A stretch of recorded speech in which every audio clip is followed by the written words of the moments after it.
ये मेरी कुछ ऐसी वीडियोस है जो बहुत ज्यादा वायरल गई और जिन पे लैक्स ऑफ व्यूज थे। सबसे चौंकाने वाली बात पता क्या है, ना ही इन वीडियो में कोई एडिटिंग थी, ना ही इन वीडियो में कोई सीन कट थे और ना ही कोई ग्राफिक्स का यूज किया गया था, लेकिन स्टिल ये वीडियो बहुत ज्यादा वायरल गई just because of story telling. Story telling सिर्फ मूवीज, बुक्स और सिर्फ कंटेंट क्रिएशन के लिए काम नहीं आती है। स्टोरी टेलिंग तुम्हारे मार्केटिंग, तुम्हारे इंटरव्यू या तुम्हारे डेली टू डेली कन्वर्सेशन में भी बहुत ज्यादा काम आती है। स्टोरी टेलिंग ऐसी चीज होती है ना जो सामने सुनने वाले के साथ एक कनेक्शन बिल्ड करती है, उसको रिलेट कराती है, जिससे सुनने वाला बंदा तुम्हारे बातों के अंदर बहुत ज्यादा इंगेज रहता है। और आज इस वीडियो में आज हम इसी स्टोरी टेलिंग को मास्टर करने वाले हैं। तो इस वीडियो को कहीं भी स्किप मत करना, पूरी वीडियो को जब ध्यान से सुनना और मैं तुम्हें एक स्टोरी टेलिंग का मास्टर बना दूंगा। तो चलो स्टार्ट करते हैं। स्टोरी टेलिंग बनती है दो चीजों से, एक स्टोरी और एक टेलिंग। स्टोरी जो मुझे लगता है सबके पास होती है, बट टेलिंग कि उस स्टोरी को कैसे पिच करना है, किस तरीके से बताना है जिससे बंदा इंगेज रहे, वो शायद से बहुत लोगों को नहीं पता होता है। तो सबसे पहले हम जानेंगे स्टोरी के बारे में। बहुत से लोग मुझे ये बताते हैं कि भाई हम कन्वर्सेशन करना चाहते हैं, हम लोगों के बीच में जाके हमें स्टैंड करना होता है, कि हमें पता ही नहीं है कि हमें बात क्या करनी है। तो जब हमें कन्वर्सेशन का टॉपिक ही नहीं पता तो हम स्टोरी टेलिंग कहां से करेंगे।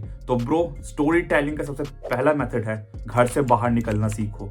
क्योंकि स्टोरी का मतलब ही होता है कहानी, एक इंसिडेंट, और इंसिडेंट तब होता है जब तुम घर से बाहर निकलते हो। तो मोस्ट ऑफ लोगों के पास कहानियां बताने के लिए इसलिए नहीं होती है क्योंकि वो घर के अंदर बैठे होते हैं, अपना पूरा टाइम अपना वेस्ट करते हैं घर के अंदर, मोबाइल स्क्रॉल करने में निकालते हैं। तुम्हें पता है मैं इतनी अच्छी तरह स्टोरी टेलिंग क्यों करता हूँ और कैसे कर पाता हूँ? बिकॉज मैं बहुत ज्यादा ट्रैवल करता हूँ, मैं मैक्सिमम टाइम घर के बाहर रहता हूँ, मैं पहाड़ों पर रहता हूँ, मैं नई नई जगह एक्सप्लोर करता हूँ, नए नए लोगों से मिलता हूँ। तो जैसे मेरे सामने बहुत सारे इंसिडेंट आते हैं, मेरे पास बहुत सारी मेमोरीज होती हैं, बहुत सारे एक्सपीरियंसेस होते हैं बताने के लिए। इसलिए मैं कभी भी किसी से कन्वर्सेशन करने में ब्लैंक नहीं होता हूँ, मेरे पास बहुत सारी चीजें होती हैं बताने के लिए। तो भाई तुम खुद सोच के देखो, तुम कॉन्वो में इसलिए ब्लैंक हो जाते हो क्योंकि तुम्हारे पास चीजें नहीं होती है बताने के लिए, और चीजें इसलिए नहीं होती है क्योंकि तुम उस स्टोरी को क्रिएट ही नहीं कर पाते हो, तुम अपने लाइफ पेज के अंदर स्टोरी को क्रिएट नहीं कर पाते हो।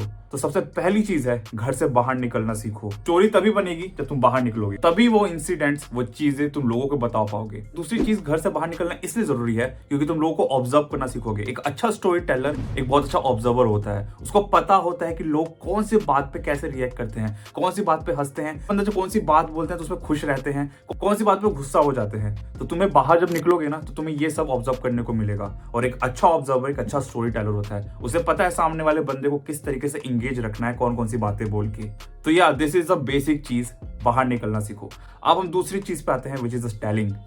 किस तरीके से स्टोरी को पिच करना है। स्टोरी को पिच करने के लिए ना माहौल क्रिएट करना पड़ता है, और उसके अंदर कुछ चीजें होती हैं जिसमें एक कैरेक्टर या कुछ कैरेक्टर्स होते हैं, कहानी में उससे रिलेटेड एक स्ट्रगल होता है, उसके अंदर एक जर्नी होती है और फिर एक स्ट्रॉन्ग एंडिंग होती है। तो चलो इसको समझाने से पहले ना एक एग्जांपल लेते हैं। जो कि तुम कुछ लोगों के बीच में हो जहाँ पर टॉपिक ये छिड़ा है कि सबको अपना अपना बहुत बेस्ट एक्सपीरियंस लाइफ का बताना है। अब बारी तुम्हारे पे आती है, तो सोचो तुमने सबसे बेस्ट लाइफ का एक्सपीरियंस ये किया है कि तुमने माउंट एवरेस्ट को चढ़ा है। छोड़ो, लोगों को पता है कि तुम माउंट एवरेस्ट पे चढ़े हुए हो, उन्होंने तुमसे पूछा कि माउंट एवरेस्ट पे कैसे चढ़े हमें बताओ।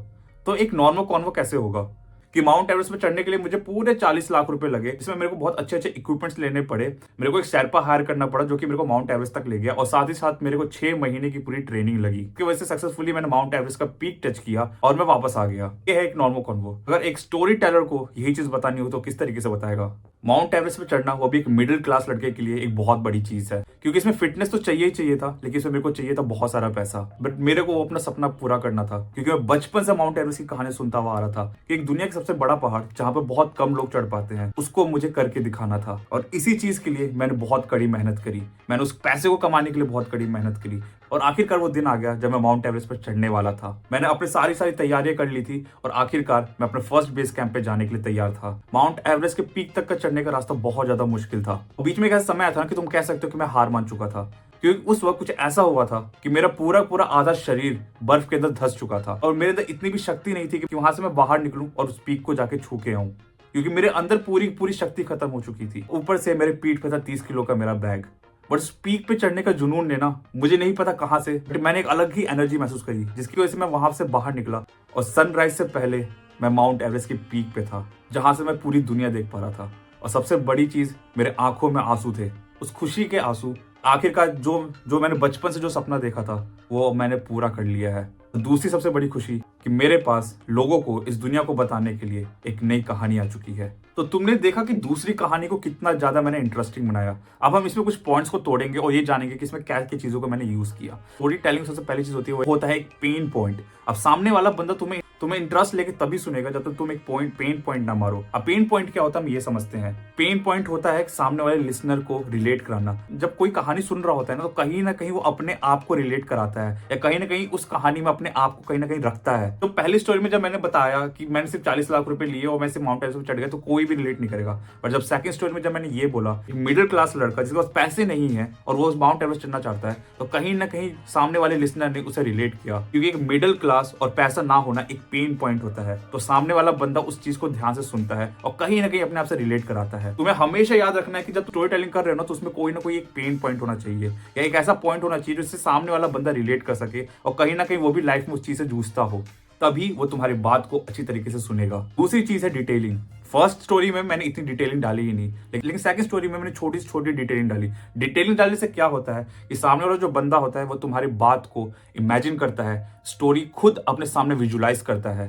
जब तुम छोटी छोटी डिटेल्स देते हो ना, उस चीज को वो सोचता है कि अरे जब वो बर्फ में फंसा होगा तो उसको कैसा फील हो रहा होगा। तो तुम्हें बात को याद रखना कि जब कभी भी तुम स्टोरी सुना रहे हो सामने वाले को, तो उसके अंदर तुम छोटी से छोटी डिटेल डालो जिससे बंदा हमेशा चीज को विजुलाइज कर सके और ज्यादा वो इंगेज रह सके तुम्हारी बातों के अंदर। थर्ड चीज, हमेशा स्टोरी में एक सस्पेंस बना के रखो। देखो एक फ्लैट स्टोरी सुनना ना किसी को भी पसंद नहीं है, बट अगर स्टोरी में सस्पेंस होता है तो हमेशा लोगों को ज्यादा इंटरेस्टिंग लगती है। तो तुम्हें पता है कि मैंने स्टोरी में सस्पेंस डाला था जहां पे मैं बर्फ के अंदर धंस चुका था और मुझे बिल्कुल भी आशा नहीं था कि मैं वहां से निकल पाऊंगा। किसी भी चीज से रिलेटेड चीज बता रहे हो स्टोरी टेलिंग के अंदर, उसके अंदर एक पक्का सस्पेंस डालो।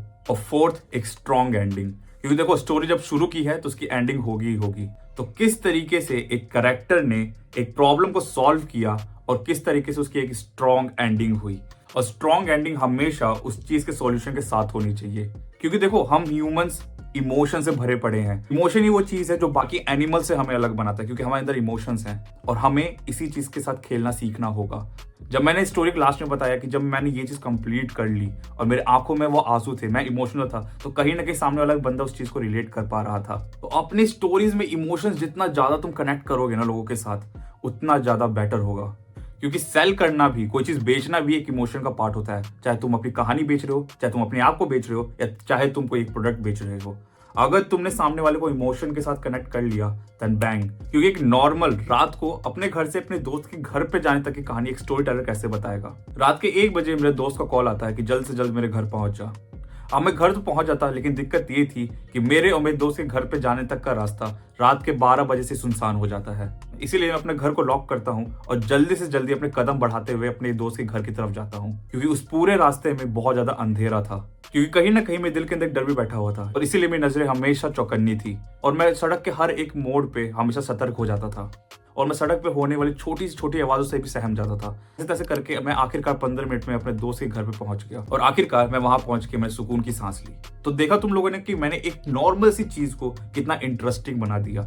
ये है पावर स्टोरी टेलिंग की, जिससे बंदा बहुत ज्यादा इंगेज हो जाता है। अब तुम इस चीज को प्रैक्टिस कैसे कर सकते हो? अगर तुम ऐसा सच में वो इंसिडेंट हुआ है जिससे मैंने बताया कि घर से बाहर निकलो तभी स्टोरीज बनती हैं, तो तुम इसको इजीली बता दोगे। पर अगर तुम कोई बुक लिख रहे हो, कोई स्क्रिप्ट लिख रहे हो और तुम्हें वो स्टोरी क्रिएट करनी है, तो सबसे पहली चीज एक नोटबुक निकालो, एक पेन निकालो और स्टोरी को लिखना स्टार्ट करो। जो मैंने पॉइंट्स बताए हैं, एक इंटरेस्टिंग स्टार्टिंग चालू करो, उसमें इमोशंस ऐड करो, उसमें पेन पॉइंट ऐड करो सामने वाले के लिए, उसमें सस्पेंस रखो और एक अच्छी एंडिंग के साथ खत्म करो। तो तुम जितनी प्रैक्टिस करोगे तुम्हारे लिए उतना बेटर है। और तुम चाहते हो कि मैं और स्टोरी टेलिंग पे और अच्छी तरीके से वीडियो लेके आऊं, तो मुझे और ज्यादा इस पे कमेंट्स एंड लाइक्स चाहिए।